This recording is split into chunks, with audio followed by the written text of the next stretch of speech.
Ni kalau ada tengok ni, dah tak berhanap lah. Hampa bila dah dapat balik tinggal secekak bila. Ni selak lama bila ni. Dulu Fila pakai selak paling kecil. Saya paling 23. Tak apa XXL memang susah nak dapat sebenarnya.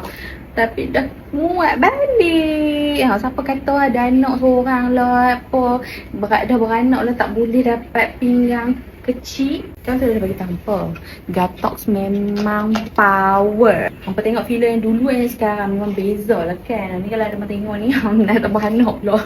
Kepada mamis out there yang nak cari suplemen T20 tapi harga B40, hampa wajib kena cuba Gatox apple cider ni. Memang dia akan bakar lemak kita. Lepas tu senang membuang. Ni tak ada dah ni. Paha-paha bergeser, lemak-lemak degil tak ada.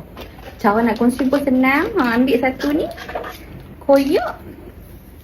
Lepas tu makan. So hampa kena cuba, okey. Satu jar ni, so bawang tahu kesan dia macam mana.